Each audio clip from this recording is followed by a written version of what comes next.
룻기는 모든 것을 상실한 나오미가 어떻게 다시 채워지는가 하는 이야기입니다. 나오미는 베들레헴에 흉년이 들자 모압 땅으로 이주하게 되었습니다. 그곳에서 생각조차 하기 싫은 끔찍한 일들을 겪게 되었습니다. 남편이 죽었고 두 아들도 죽었습니다. 그의 곁에는 두 며느리만 남았습니다. 그때 하나님께서 자기 백성을 돌보사 베들레헴에 다시 양식을 주셨다는 소식이 들려왔습니다. 이에 나오미는 일어나 베들레헴으로 돌아가게 되었고 그와 함께 며느리 룻이 따라서 오게 되었습니다. 돌아온 나오미를 보며 이가 정말 나오미냐라고 탄식하는 그 백성들을 향해 나오미는 나를 더 이상 나오미라 부르지 말고 기쁨이라 부르지 말고 말하라, 아픔이라, 쓰디쓴 아픔이라 이렇게 부르라고 이야기합니다. 나오미는 이 모압 땅에서 겪은 일을 통해 그가 생각하는 하나님은 어떤 하나님이었냐, 모든 것을 빼앗아 가시는 하나님, 상실하게 하시는 하나님, 징벌하시는 하나님이라고 그는 생각하였습니다. 그러나 룻기 전체를 놓고 보았을 때 하나님은 빼앗아 가시는 하나님이 아니라 채워주시고 회복시켜 주시는 하나님이심을 우리가 알 수 있습니다.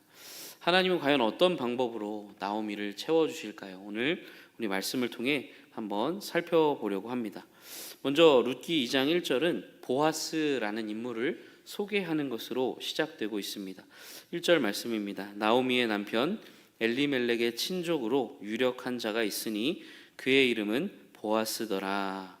그럼 보아스를 누구라고 소개하고 있나요? 나오미의 남편 엘리멜렉, 그 엘리멜렉의 친족이다 이렇게 소개를 하고 있습니다.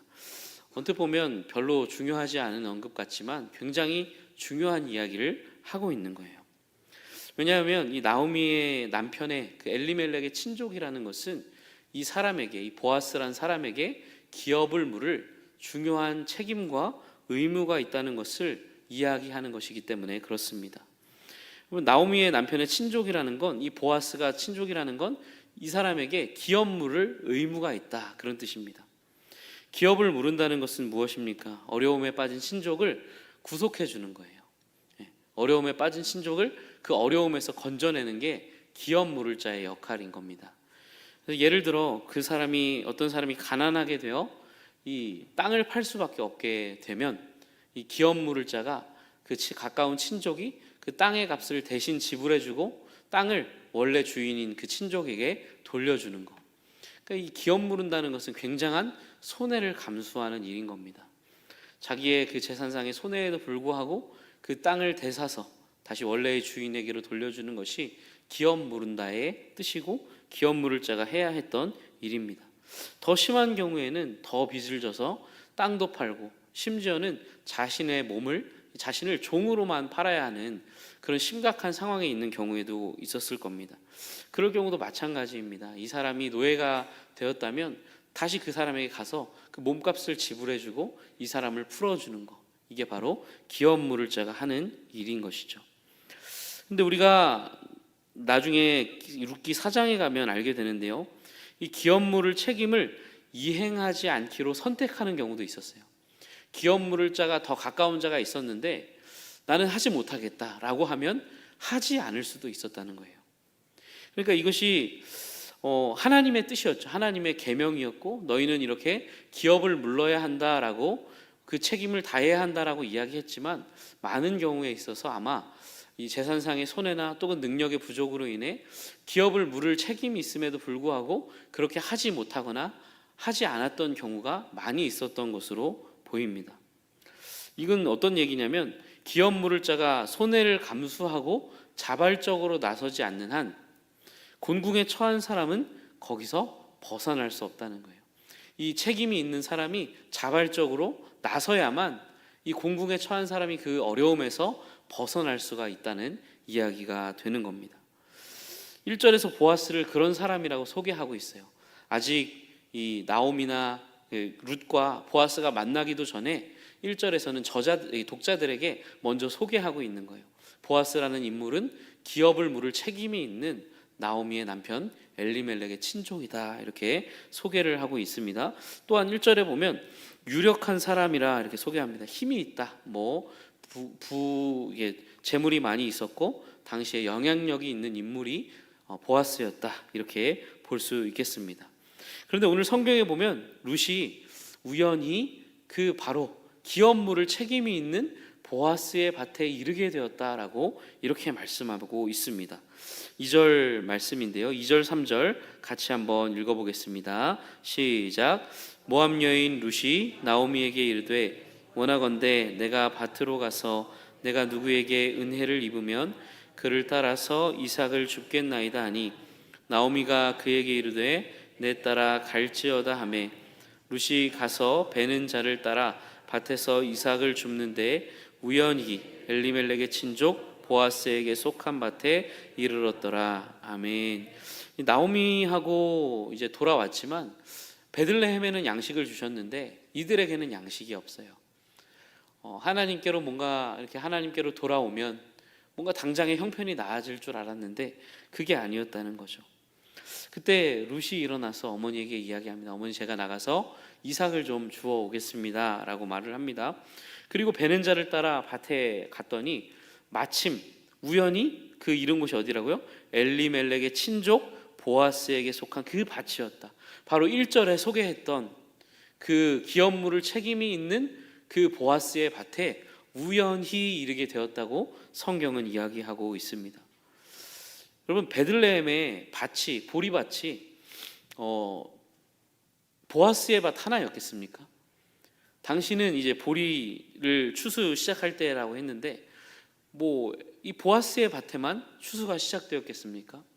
아니요. 베들레헴에는 수많은 보리밭이 있었을 것이고 모든 밭에 동시에 추수가 진행되고 있었을 겁니다. 그런데 하필 우연히 이른 밭이 보아스의 밭이라니요.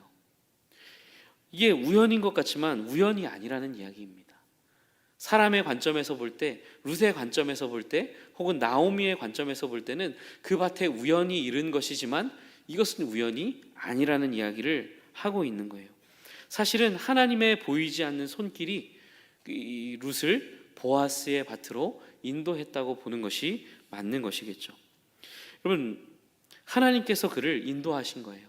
어떤 생각에 그곳에 갔는지, 룻이 분명히 자기의 선택으로 그곳에 갔지만 하나님의 선하신 손길이 함께함으로 우연히, 룻이 보기에는 우연이지만 하나님께는 필연적으로 그를 보아스의 밭에 이르게 하셨다는 겁니다.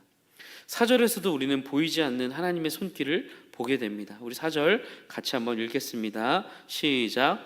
마침 보아스가 베들레헴에서부터 와서 베는 자들에게 이르되 여호와께서 너희와 함께 하시기를 원하노라 하니 대답하되 여호와께서 당신에게 복 주시기를 원하나이다 하니라. 아멘.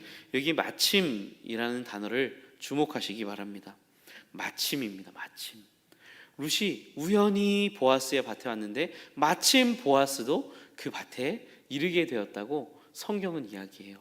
우연히, 마침, 뭔가 정말 이렇게 갑자기 우연히 일어난 것처럼 보이지만 사실은 그게 아니라는 거예요. 하나님께서는 우연히 보이는 일들을 통해 룻을 기업물을 책임이 있는 보아스의 밭에 이르게 하셨고, 하나님은 또 우연한 어떤 일들처럼 보이는 그 일을 통해 보아스가 그 밭에 오게 하셨다는 거예요.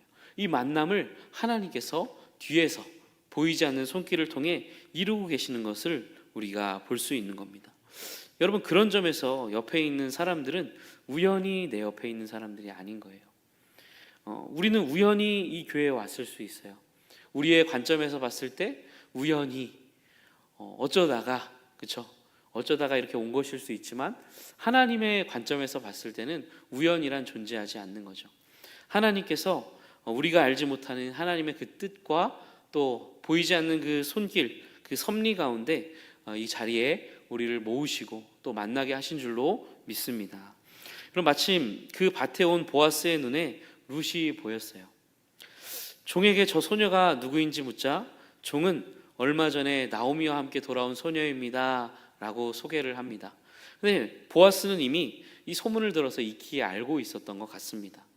나오미가 또 친족이지 않습니까? 그러니까 그 소문에 관하여 아마 듣고 기억하고 있었던 것 같아요. 나오미가 남편과 두 아들을 잃었다는 사실과 모압 며느리가 함께 돌아왔다는 것을 들어서 알고 있었던 거예요. 보아스가 그 룻을 본 순간 마음에 뭔가 울컥하는 마음이 들었던 것 같아요. 어떤 알 수 없는 마음이 일어나서 은혜를 베풀고 싶은 마음이 그 보아스의 마음에 일어났던 것 같습니다. 그래서 보아스가 룻에게 다가가 이렇게 말합니다. 8절 9절입니다. 보아스가 룻에게 이르되 내 딸아 들으라. 이삭을 주우러 다른 밭으로 가지 말며 여기서 떠나지 말고 나의 소녀들과 함께 있으라. 그들이 베는 밭을 보고 그들을 따르라. 내가 그 소년들에게 명령하여 너를 건드리지 말라 하였느니라. 목이 마르거든 그릇에 가서 소년들이 길어온 것을 마실지니라 하는지라.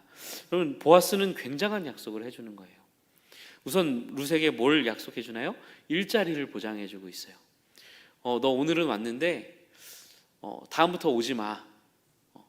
뭐 오늘은 왔는데 다음에는 뭐 좀 적게 주워 갔으면 좋겠어. 라고 이렇게 눈치를 주는 게 아니고요. 다른 밭으로 가지 마. 다른 밭에 가서 눈치 보고 뭐 고생하지 말고 우리 밭으로 와. 라고 일할 수 있는, 곡식을 얻을 수 있는 그 자리를 보장해 주고 있는 거죠.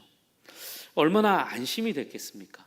당장 하루 먹고 살 것이 없는 이 룻과 나오미의 인생에 다른 데로 가지 말고 언제든지 우리 밭에 와서 필요한 만큼 가져가라는 이 보아스의 이야기는 참 룻의 마음을 안심시켜 줄 만한 그런 이야기였습니다. 또 보아스는 안전을 보장해 줍니다. 그 아래에서 일하는 소년들에게 룻이 와서 곡식을 주워 가더라도 눈치를 주거나 해코지하거나 괴롭히지 말라. 아무런 일도 행하지 말고 그냥 둬라. 이렇게 안전하게 일할 수 있는 조치를 취해놨다고 이야기합니다. 또 보아스는 최소한의 그 근무 여건, 복지라고 할까요? 그런 것들을 보장해 주죠. 덥다면 소년들이 길어온 물을 마셔도 좋아라고 이야기를 합니다. 여러분, 룻은 모압에서 온 여자입니다. 사실 모압 사람은 이스라엘에서 환영을 받을 만한 사람이 아니죠. 왜냐하면 과거 이스라엘 백성들을 괴롭게 했을 뿐만 아니라 이 이스라엘 백성들을 범죄하게 함으로 말미암아 모압 사람들은 영원히 여호와의 총회에 들어오지 못한다. 하나님의 그 모임에 들어오지 못한다라고 이야기했던 사람들이 바로 모압 사람들인 거예요. 그러니까 룻은 지금 환영받지 못하는 낯선 땅에 있었던 겁니다. 남편을 잃은 과부입니다. 그를 보호해 줄 사람이 없는 거죠. 그런데 보아스는 그런 룻을 긍휼히 여기고 따뜻하게 대해주고 있습니다. 룻이 이 이야기를 가만히 듣더니 믿을 수가 없는 거예요. 대체 왜?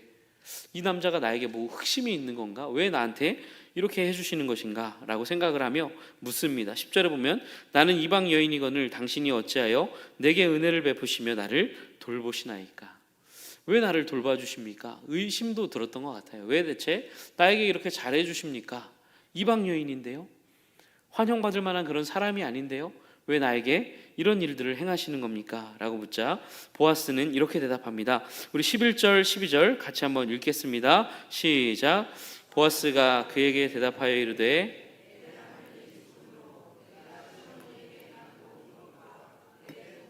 고국을 떠나 전에 알지 못하던 백성에게로 온 일이 내게 분명히 알려졌느니라. 여호와께서 내가 행한 일에 보답하시기를 원하며 이스라엘의 하나님 여호와께서 그의 날개 아래에 보호를 받으러 온 내게 온전한 상 주시기를 원하노라 하는지라. 아멘. 보아스가 룻에게 친절을 베푸는 이유는 두 가지입니다. 첫 번째는 그 시어머니에게 행했던 그 은혜를 베풀었던, 헤세드를 베풀었던 그 모습. 나는 너의 그 시어머니에게 행한 일을 다 들었는데 네가 시어머니를 긍휼히 여기고 시어머니를 위해 그렇게 사랑을 베풀었다는 것을 보니 나도 사랑을 베풀고 너에게 긍휼을 베풀고 은혜를 베풀고 싶은 마음이 들었다는 거예요. 여러분, 긍휼은 긍휼을 낳는다고 합니다. 긍휼히 여기는 자는 긍휼히 여김을 받는다고 말을 하죠. 여러분, 이 나오미가 시어머니에게 행한 그 긍휼을 보면서 이 보아스의 마음 안에도 하나님이 주신 긍휼이 일어났던 거예요.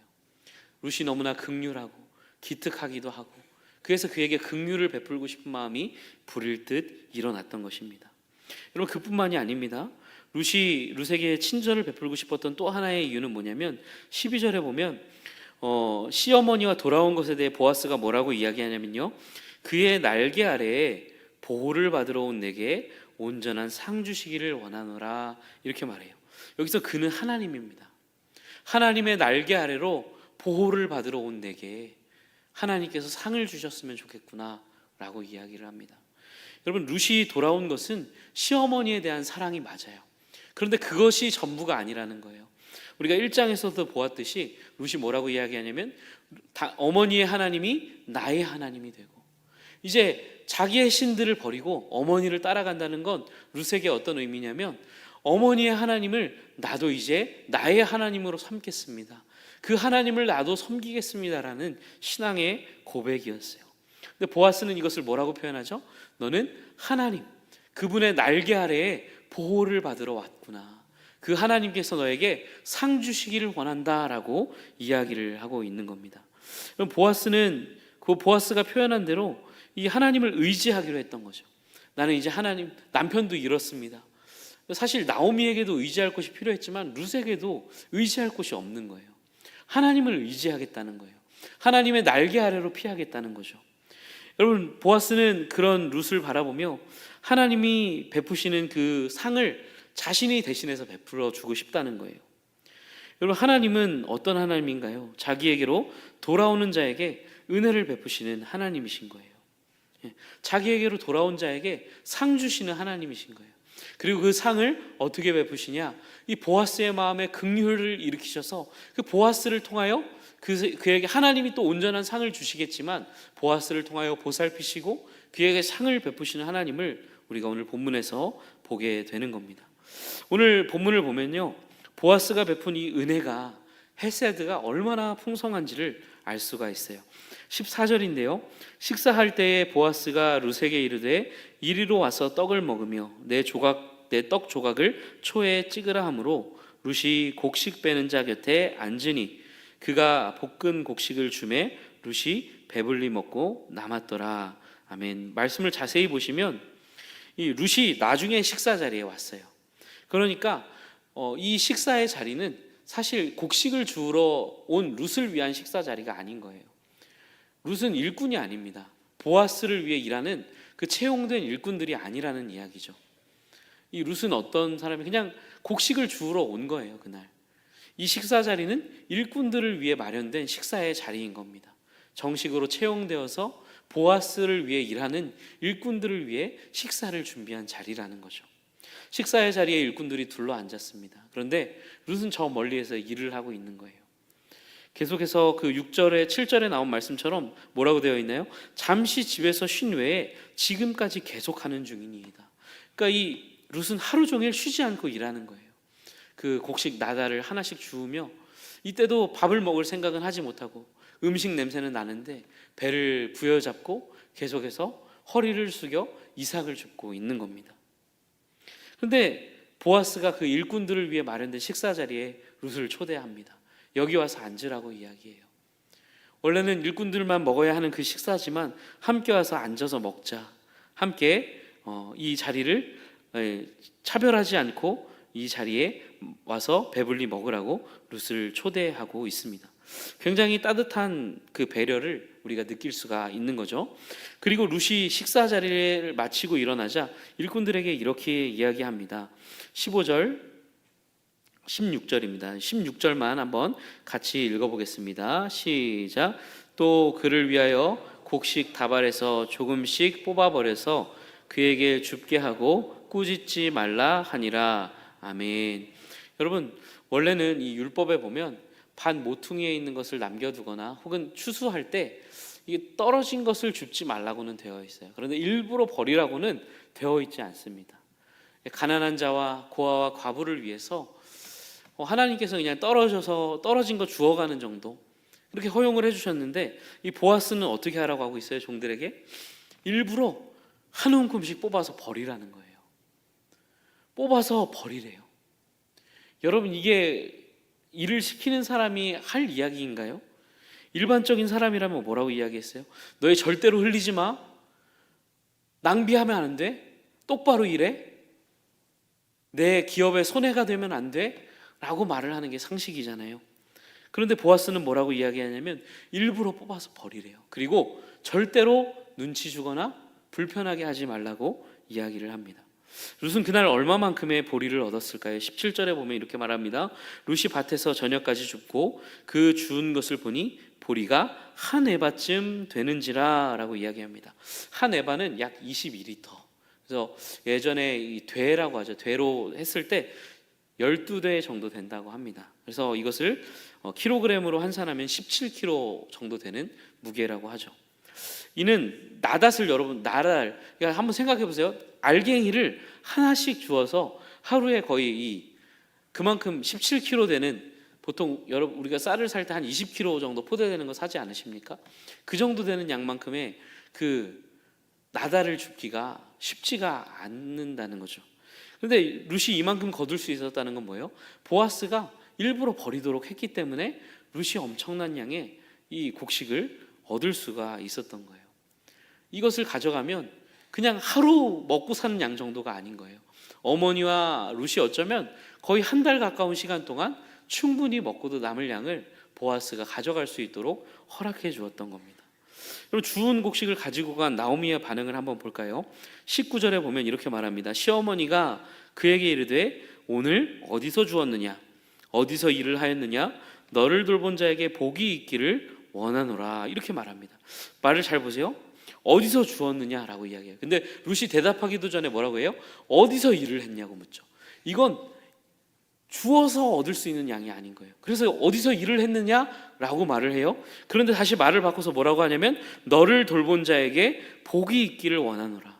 이건 일을 해서도 하루에 받을 수 있는 양이 아닌 거예요. 누군가가 너를 돌보아 주었구나. 너를 돌보아 주었기에 이 수많은 양의 곡식을 가져올 수 있었구나. 너를 돌본 자에게 하나님이 복을 주시기를 원한다라고 축복을 하고 있는 겁니다. 여러분, 이것이 보아스가 베푼 헤세드의 풍성함이었습니다. 여러분, 보아스는 계산하지 않았어요. 아까워하지 않았습니다. 룻이 많은 양을 가져간다고 눈살을 찌푸리거나 눈치 주지 않았어요. 오히려 배려해주고 많은 양을 가져갈 수 있도록 풍성하게 나누어 주었습니다. 여러분, 우리는 어떻게 사랑하고 있나요? 우리는 사랑의 한계를 정해놓고 있진 않나요? 이만큼이 넘어가면 아까워라고 우리는 그렇게 하기가 너무나 쉬운 것 같습니다. 그런데 우리는 인색함으로나 억지로가 아니고 하나님께 드릴 때도 즐겨내고 우리가 누군가를 도와줄 때도 인색한 마음이 아니라 넉넉한 마음으로 베풀어 줄 수 있는 우리 모두가 될 수 있기를 주님의 이름으로 축원합니다. 오늘 말씀에서 우리는 돌보시고 채우시는 하나님을 만나게 됩니다. 룻기의 이야기는 아까 말씀드린 바와 같이 이 모든 것을 잃어버린 나오미를 채워가는 이야기예요. 근데 하나님이 이 나오미를 어떻게 채워가시나요? 마치 광야에서 만나가 내렸던 것처럼 나오미의 집 앞에 매일매일 만나가 내린가요?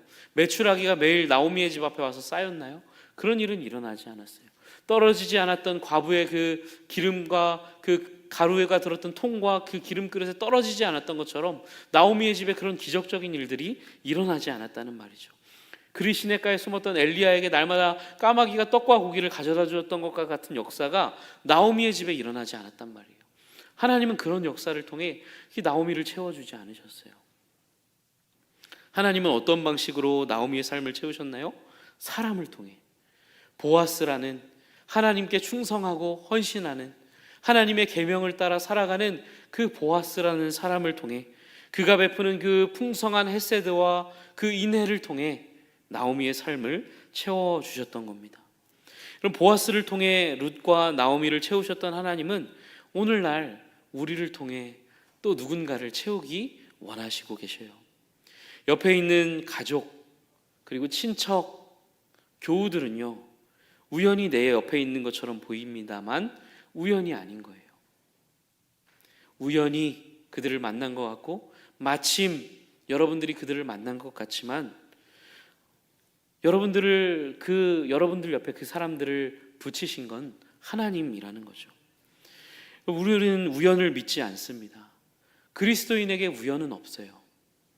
참새 한 마리가 땅에 떨어지는 것도 하나님의 허락 안에 일어난 일인데 우리가 보기에 너무나 사소해 보이는 일도 하나님의 섭리를 벗어날 수 없을진데 우리가 만나는 사람들, 곁에 있는 사람들이 우연히 어쩔 수 없이 어쩌다가 만난 사람이라고 우리가 이야기할 수 있을까요? 우연이 아닌 거죠. 보아스는 우연히 자신에게 잃은 룻을 어떻게 대해 주었습니까? 그에게 헤세드를 베풀 때 거지 취급하지 않았어요.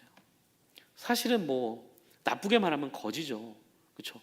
근데 굉장히 존중해줘요. 함께 식사의 자리에 앉혀주고 그냥 이렇게 곡식을 쥐어줄 수도 있는데요.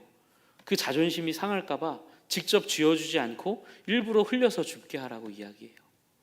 굉장히 배려합니다. 존중해 줍니다. 후히 주고 넘치도록 그에게 안겨줍니다.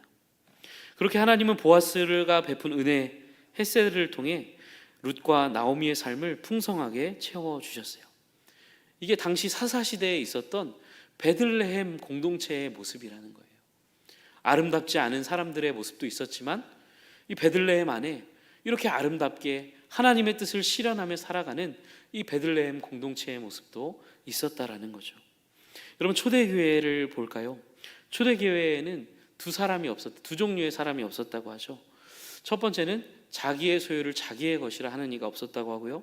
두 번째는 가난한 사람이 없었다고 이야기합니다. 여러분, 우리가 잘 아는 것처럼 초대교회에 가난한 사람들이 없었던 건 성도들이 서로를 너무나 잘 섬겨주었기 때문이라고 합니다.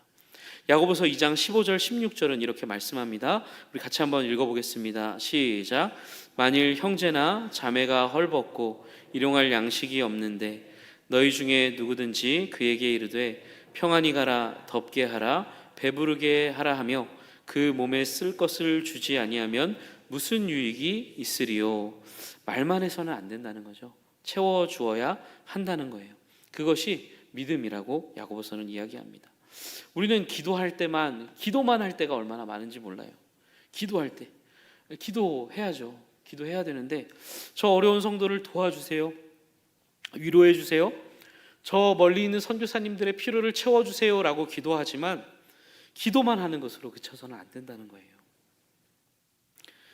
오늘 저는 이 베들레헴의 보아스 이야기는 곧 오늘날 우리가 본받아야 할 교회의 이야기라고 읽혀집니다.